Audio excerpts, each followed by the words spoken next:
Chief John Drake of the Nashville Police Department. He will be followed by United States Attorney Don Cochran for the Middle District of Tennessee. He will be followed by Mickey, that's M-I-C-K-E-Y, French, Special Agent in charge of the ATF for this area. He will be followed by Matt Foster, the Special Agent in charge of the Nashville FBI office.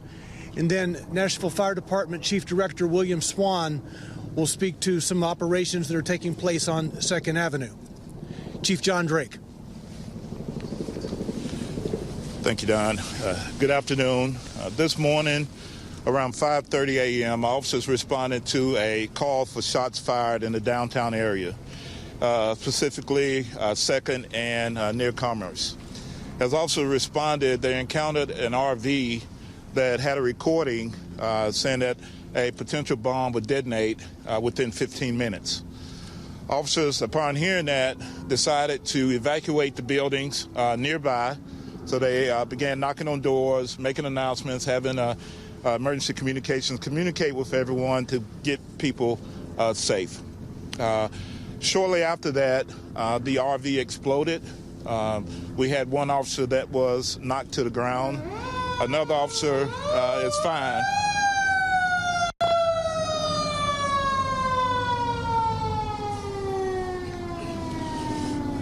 Currently, what we have going on now is we have K9 dogs. All of them are out, partnering with Tennessee Highway Patrol, our federal partners, and we're sweeping the downtown area just as a precaution to make sure that everyone is safe and that, any service that needed, we can provide that.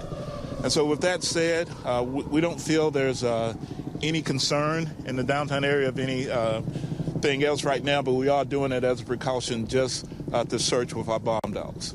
At this time, I'll turn it over to Attorney Don Cochran. Good afternoon and Merry Christmas. Unfortunately, this is not the way any of us wanted to spend our Christmas morning, I know. But I'm Don Cochran. I'm the U.S. Attorney here in Nashville, Tennessee. This morning I briefed the Acting Attorney General, Jeff Rosen, on the situation here in Nashville, and he has told me to tell the police chief in Nashville that we are devoting the entire resources of the Department of Justice to help in their investigation. FBI and ATF are taking the lead in this investigation, and I want to turn the stage over first to Assistant Special Agent in Charge Matt Foster of the FBI, and then Special Agent in Charge Mickey French of the ATF to explain some of the resources that the federal government is going to bring to bear on this situation. Matt. Thank you, Don. The FBI stands with the city of Nashville today in this very tragic Christmas Day event. This is our city too. We live here, we work here, and we're putting everything we have into finding who was responsible for what's happened here today. As part of doing that, there are investigative leads to be pursued. There's also technical work that needs to happen, and we're standing with Metro Nashville Police Department and our federal partners and our state partners to bring every resource we can possibly bring to bear to find out what happened here today and to bring those responsible to justice. The investigative leads, I'm sure you understand, is not something that we can talk about. As we continue to pursue every tip, I would ask the public to go to www.fbi.gov/Nashville. It's www.fbi.gov/Nashville, where an online tip submission process has been set up. Please tell us what you know. We need your leads, we need your help. You can also call 1-800-CALL-FBI. Call in tip information if you know anything about what has happened here today. We'd appreciate your help.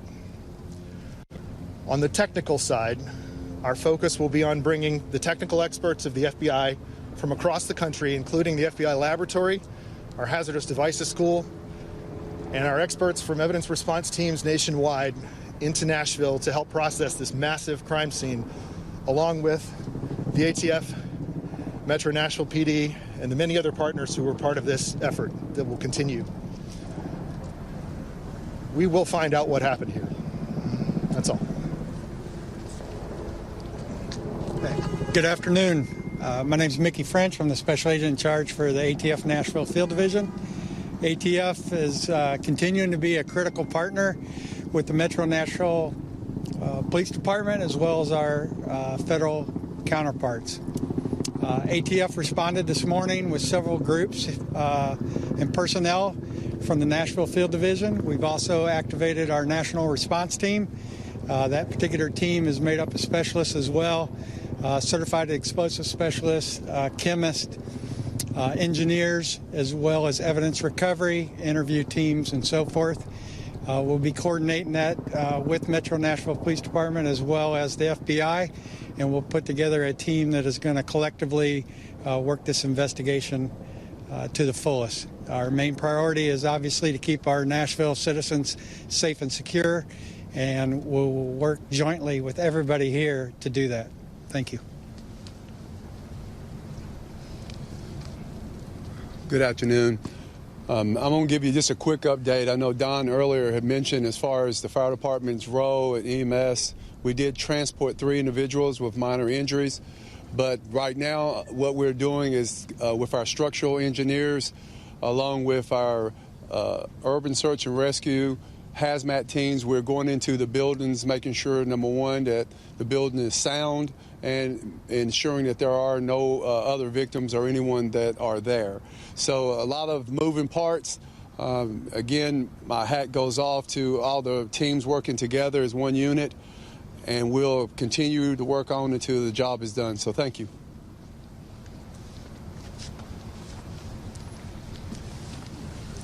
All right, ladies and gentlemen, that's the update as we know it at present. If there is another briefing for this afternoon, we'll let you know. But you pretty much know what we know at this juncture as far as our community is concerned. Again, to reiterate, we know of no other imminent danger to the city at this point. The bomb dogs going through the downtown area now are doing that as a precaution. Okay? I can't hear you, Harriet. Do we have a number yet of maybe an estimate of how many buildings have been damaged in this incident? I'll talk with Joseph Pleasant from OEM. I can tell you that several of the buildings on 2nd Avenue have structural damage.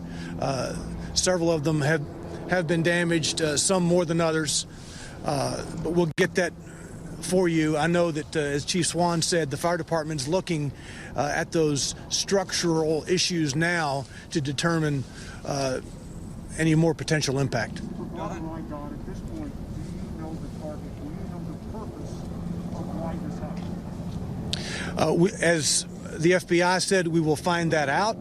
There are a number of people working right now on Christmas Day running leads throughout the city. From our police department, the FBI, ATF, answers will be forthcoming. We can't discuss those with you now or exactly what we're looking at, but answers I'm sure will be forthcoming. Don, was there a body found? I have no information about any body being found. We do not know whether anyone was in the RV when it exploded. We do not know whether anyone was in the RV when it exploded. So I can't tell you at this point whether there's a potential for a fatality in that scenario. The megaphone that was warning people to leave, do we know if that was coming from the truck? Was it coming from somewhere else? Do we know?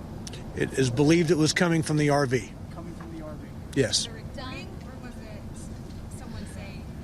There were announcements coming from the RV, and that's the extent of what we can say at this point. Is there any surveillance footage that police are investigating right now? There are cameras throughout this downtown area. Yes, we have been reviewing downtown cameras, and that is all part of the totality of the investigation. Don, you mentioned some people may have been taken to Central Precinct, whether they were just witnesses to give a statement, to share what they saw. Has anything come to fruition from that you can share? Just providing more pieces to the puzzle, more information. As Chief Drake said, we had a number of officers, several officers on 2nd Avenue who were working to protect the public when the explosion occurred. As he said, one of those officers was knocked off his feet. We have some counselors with our officers. Our behavioral health folks are with those officers, ensuring that they're okay. I mean, they went through a very traumatic experience themselves. Can you speak to just, I mean, really, it's amazing how these officers and first responders run into the face of danger. They knew, according to that RV, that there was some kind of threat, and they continued to take their time to get people out. Well, they went to the residential areas on 2nd Avenue and did their best to get people to safety. Obviously, they heard the announcements coming from this vehicle. They took them seriously and were working to seal the streets, to protect folks, and we think it worked. We think lives were saved by those officers doing just that. All right, thanks very much, folks. Don, can we ask one final question, just really quickly about the location? Hi, everyone. George Stephanopoulos here. Thanks for checking out the ABC News YouTube channel. If you'd like to get more videos, show highlights, and watch live event coverage, click on the right over here to subscribe to our channel. And don't forget to download the ABC News app for breaking news alerts. Thanks for watching.